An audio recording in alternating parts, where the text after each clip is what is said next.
Good morning. This morning we start Ebony's book.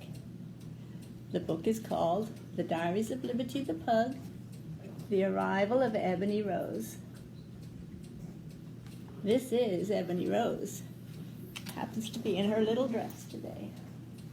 And yes, it says love on it, because Ebony is full of love. And sure, you want to say hi to everybody? Say hi. Yes. You're tired? A good girl?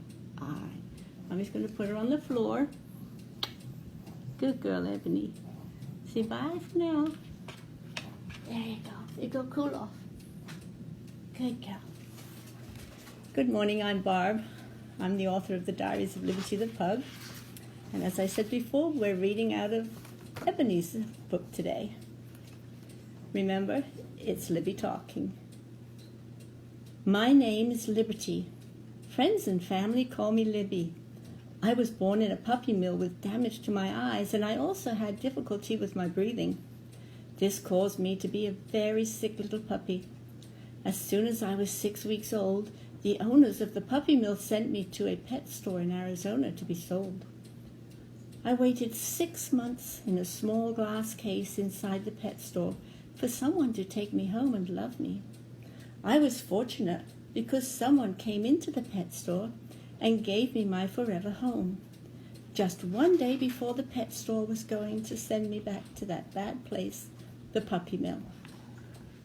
My mom and daddy show me how much they love me every day. When the doctor told them that my eyes needed an operation, I was taken to the animal hospital and I had surgery on both of my eyes.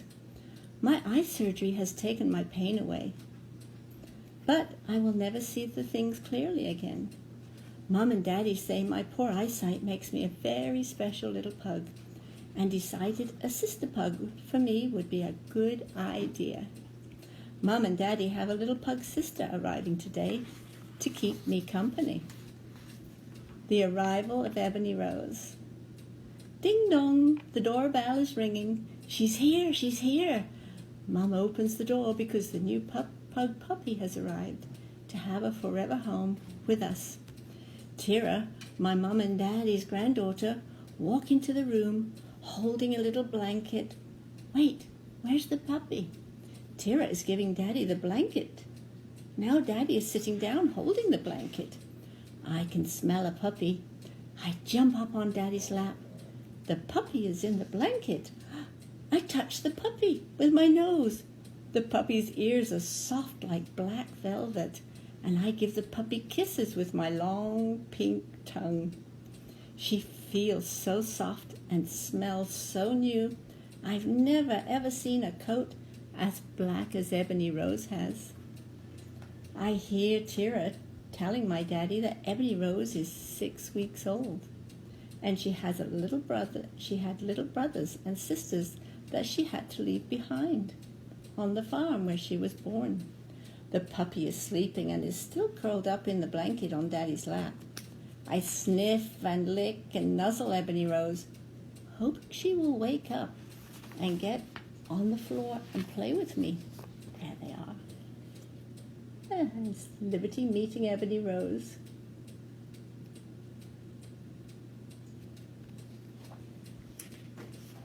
Six-week-old puppies are much smaller than I thought. She is so small, she fits in just one of Daddy's hands. I'm going to take good care of her. It appears Ebony Rose just wants to stay asleep for now. I spread myself out on Daddy's lap, taking a nap, waiting for my new little sister to open her eyes. Do you know puppies like to sleep most of the time? Puppies grow and get stronger while they are sleeping. You must hold puppies very gently and never play rough with them. Did you like that? Work and play is the next chapter. Little sisters are a lot of work. Before Ebony Rose came to live with us, Mom, Daddy, and I slept in bed until 7 o'clock. Every day, Ebony Rose makes a noise and sounds like she's trying to talk. and she calls for Mom to get out of bed at 6 o'clock every morning to take her outside and go to the bathroom. Mom always has a big smile when she sees us in the morning, telling us what good girls you are. Ebony Rose has never had an accident wetting her bed, and she has only had a few accidents on the floor. I tell Ebony Rose that when I was a puppy, Mom told me that puppies do not have accidents and pee in the house on purpose.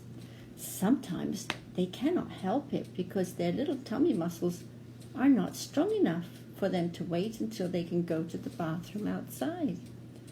Ebony Rose isn't even big enough to get through my doggy door at the moment, but she keeps trying.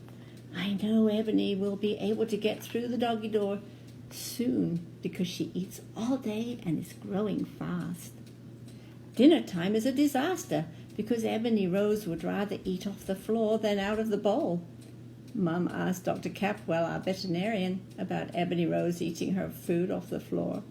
Dr. Capwell just shrugged her shoulders, smiled and said, "So put Ebony's food on the floor." Now Ebony Rose eats her food off the floor. I told Ebony Rose she's lucky Mummy keeps a clean floor. Today I asked her why she likes to eat off the floor. And she tells me she was born on a farm and that all the animals ate off of the floor.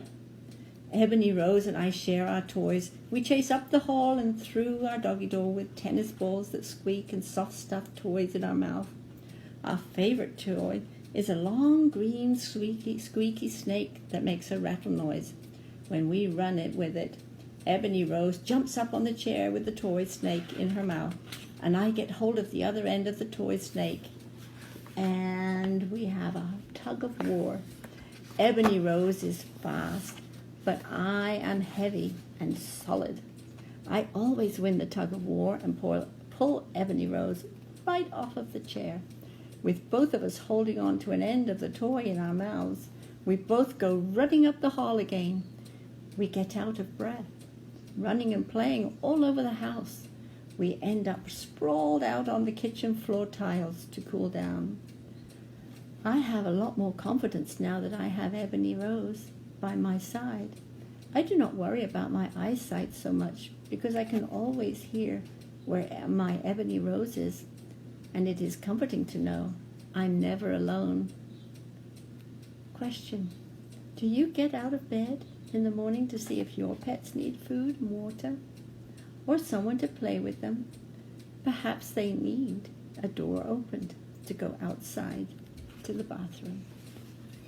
There's Liberty and Ebony Rose having a tug of war.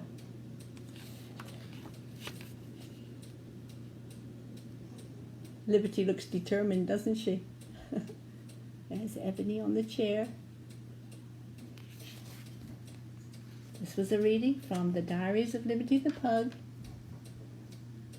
Book 2, The Arrival of Ebony Rose. Have a good rest of the day, and I hope you enjoy the book reading.